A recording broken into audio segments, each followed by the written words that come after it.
Isifundo sethu sasifumana la ncwadi yoMvangeli uMarko isahluko ngo-16 sawufunda nethi la verse inye ithi musani ukukhiphuka umbilini nifuna uYesu waseNazaretha obebethelelwe emnqamlezweni uvukile akakho apha nansi indawo abambeke kuyo inkosi ekuyo kuzo zonke indawo mayisikelele ukufundwa kwelizwi layo ngoku naphakade. Amen. Amen. Musani ukukhiphuka umbilini nifuna uYesu waseNazaretha obebethelelwe emnqamlezweni uvukile akakho apha nansi indawo abambeke kuyo.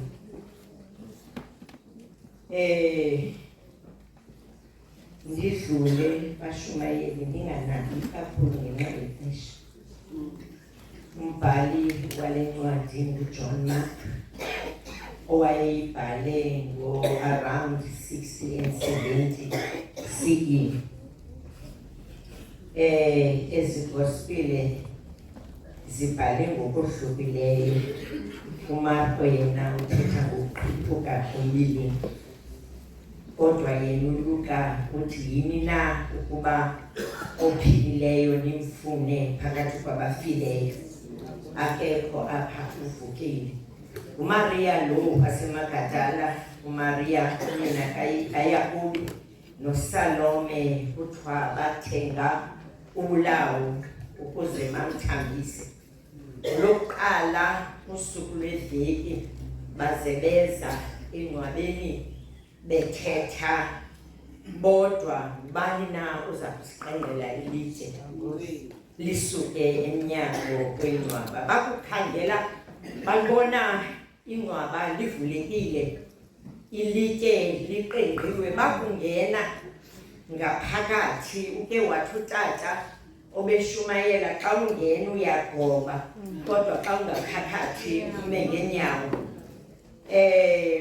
Babona ngasekunene kuhleli indoda izithe wambu ngengubo emhlophe, baqhiphuka umbilini.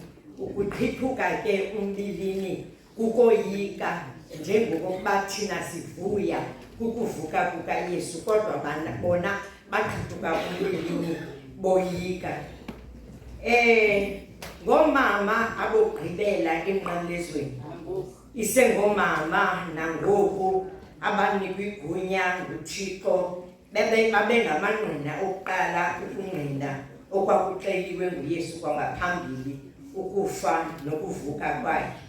Wafundisa okokunyana womntu yena umelwe ukuba eve ubunzima obukhulu, abulawe emveni kweentsuku ezintathu, abuye avuke. Elo lizwi walithetha ngokungafihlisi. Esi sibhengezo levesi sisibhengezo esisembindini sokholo lobuKristu.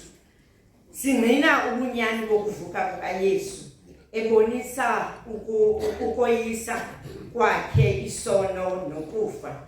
Isixelela ngengxelo yovuko, athi kuba kumele okonakalayo ukwangatha okunganakali, nokufayo kombathe ukungafi. Kodwa ukuba okonakalayo kuthe kwambatha ukungonakali, nokufayo kwambatha ukungafi, kwawuzalisekisa ilizwi elithi ukufa kufinqelwe eloyisweni. Luphi na kufa ulamvila lwakho, athi luphi na hadesi uloyiso lwakho. Athi ulwamvila lokufa sisono, amandla esono ngumthetho. Le vesi ineentsingiselo ezinhlanu ezichaza ngovuko lukaYesu. Intsingiselo yokuqala yi-significance of Jesus' identity. Uvuko oluqinisekisa ukuba uYesu ungunyana kaThixo noMesiya, weza kusindisa ihlabathi. Eyesibini intsingiselo yi-foundation of salvation. Ulapho usindiso lukhoyo, isiseko sosindiso oluvuko lubonwa ngobona bungqina bamandla negunya likaYesu. Isinika i-promise of eternal life. Uvuko lukaYesu lusinika ithemba lobomi obungunaphakade lokuvuselelwa ngokomoya, uvuko oluzayo lomzimba ekupheleni kwexesha. Lisinika ifaith, ukholo elokokuba uYesu uye wavuka. Sithemba okokuba uYesu uza kusenzela izinto esizicelayo. With him ndithe relationship with God. Umhlawumbi sakujonga into enokwenzeka which is key kwi-relationship with God ngumthandazo. Umhlawumbi izinto ezisehlelayo kungenxa ye-relationship eqhawukileyo phakathi komntu noThixo. Sithi sakuzijonga izinto ezenzekayo mihla nemihla ngezolo, kuthethwa nge-gender based violence. Apha ecaweni kuye kwabiza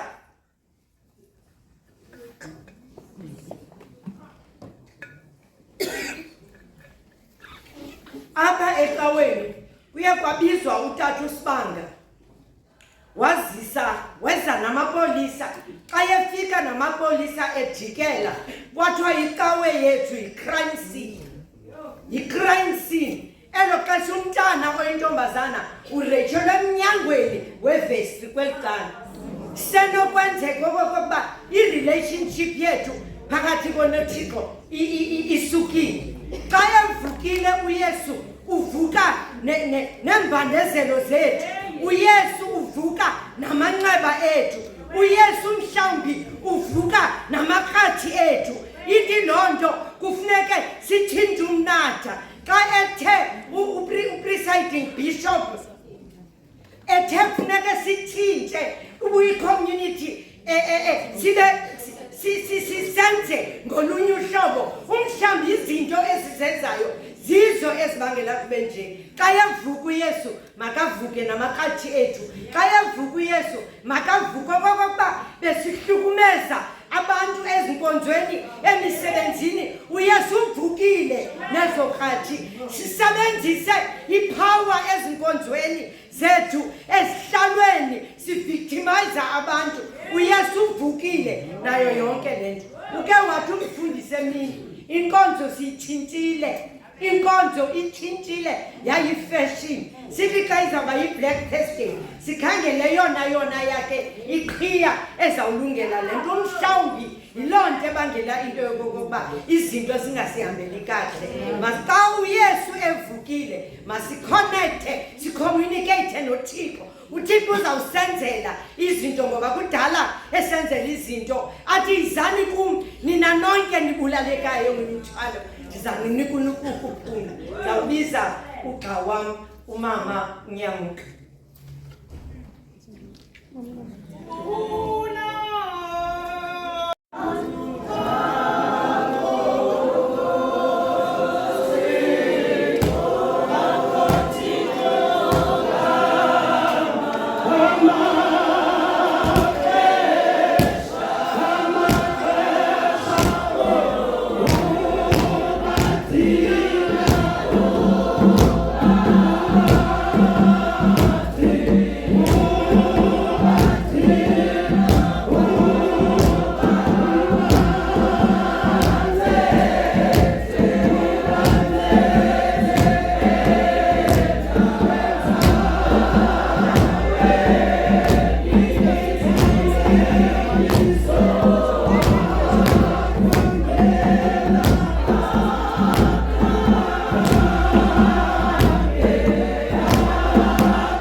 Sisa Vice be-executive yakhe abashumayeli omama i-guild ikwayala esifundeni kaManti abantwana bonke abalapha phakathi ngeLikaKristu igama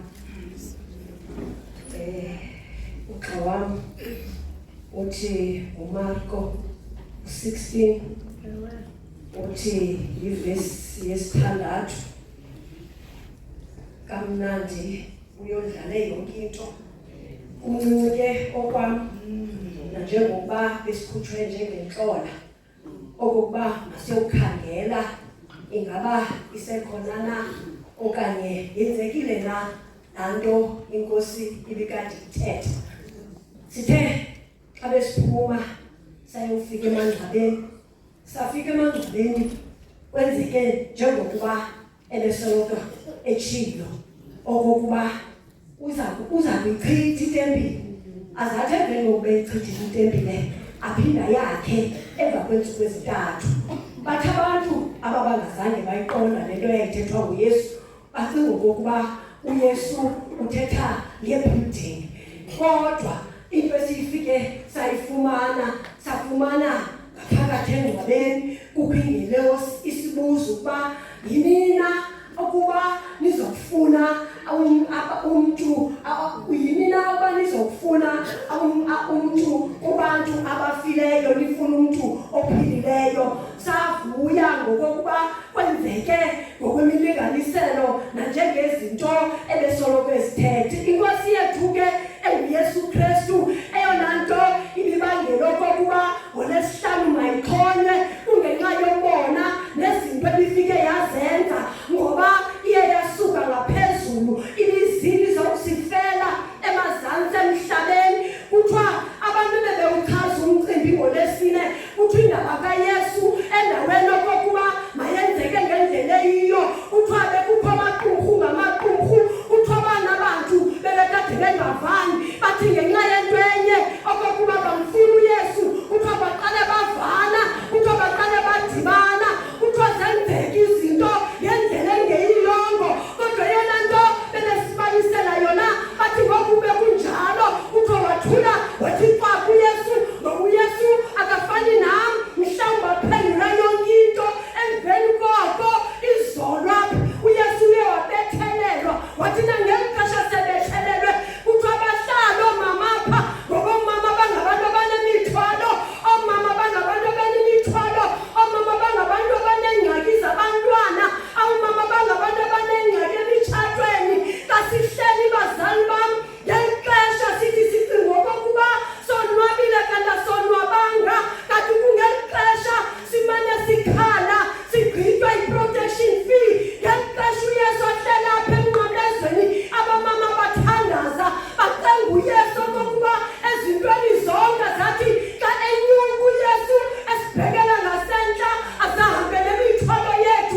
eJerusalem ngoba thina besihleli sinethemba lokuba uzawusifela uthamba jonga athi kuthani na ningena kholo ninokholo lifutshane uhamba nabo bengaqondanga bathi xa kuzofika kumzana mncinci kuthiwa wangena nabo bathileka amehlo bacela kuYesu bathi hlala nathi ngobusuku usangene kanti sehlayo abazali bam xa evukile namhlanje uvuka esiqonela izono zethu ngoba yena uthi nokokuba zingombela nokokuba zinjani igazi kodwa yena unakho ukuzihlamba sivukele bazali bam siyavuya namhlanje ngoba laa nkosi iyoyisile ukufa ngoKristu inkosi yethu amen. Komiti yomama bonke, President yendombi nekomiti yendombi zonke,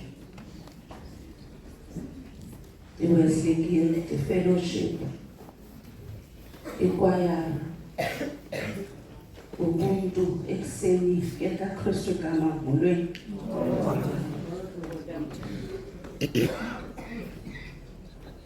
Ithi ke yona kubo musani ukuqhipha kumbili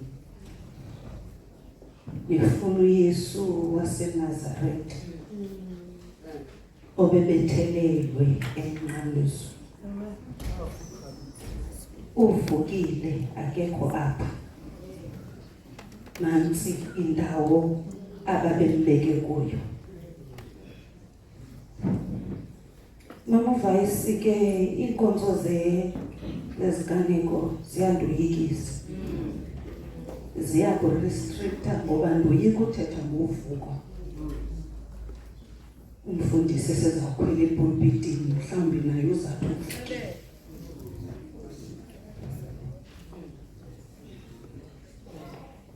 Musani ukuqhephuka umbili. Mama uMaki uyenze yalule yami into ngizawuhlala phansi. After an eventful or dramatic Friday,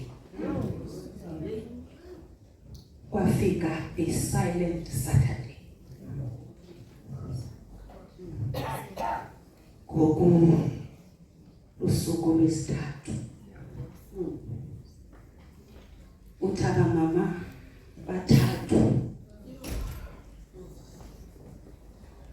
Ithethe incwadi babephethe spices to embalm the body of Christ. Usana ukuqhipha umbili.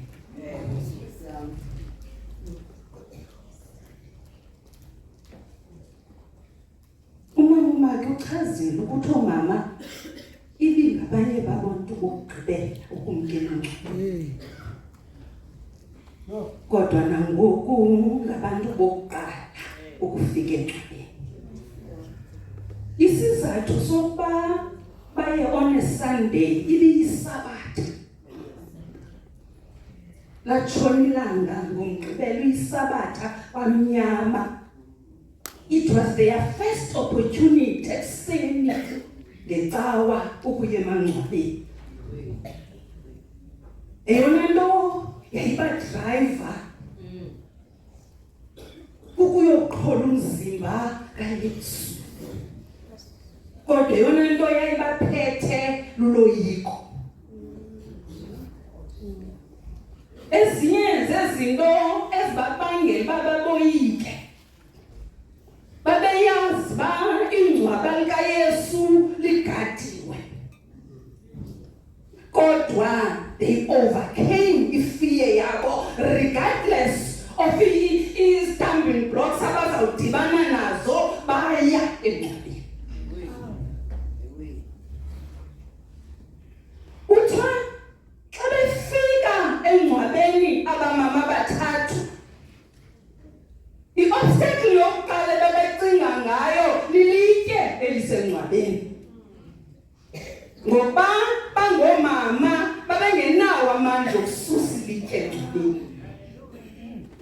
Kodwa yafika leyo obstacle seyisusiwe. Musani ukukhipha kumbilini. Zininzi izinto ezibangela abantu abangomama ukuba boyike mama uVice. Kodwa xa befika engcwabeni kaYesu benayo lo fear, ayibeke eceleni ukoyika kwabo, ngoba yona nto bebefuna ukuyizalisekisa ukuba umzimba kaYesu aqholwe. Xa bengena engcwabeni beyibona ingelosi waqhiphuka umbilini, boyika ngokuba lo bebemfuna akekho. Endokwesibini, ufuna ntoni ophilayo endaweni yabafileyo? Ngoba ingelosi ihlele engcwabeni likaYesu, musani ukukhipha. Into endifuna uyithetha kuni bomama, andizukuye kuvukeni likaYesu, kodwa ndizonixelela ukuba neyenu imibilini mayingeqhiphuki. Izinto ezenzeka emhlabeni ezisibangela ukuba singakwazi ufeyisana nazo, naba abafazi abathathu besibonisa we can overcome fear. Namacwecwe izinto zabo zingade ziqondakale, sidinga abafazi abaza-overcome ifear yabo, but not in their name. Musani ukukhiphuka umbilini. Zincika zinto zisoyikisayo, kodwa abamama bazosifundisa ukuba xa unokholo, they didn't know it was faith leyayibaqhuba, kodwa yayilukholo olalubenza uba nangona zikhona ii-obstacles siyaye. Masipheleni, masiyeke ukoyika bomama, masiyekeni ukoyika.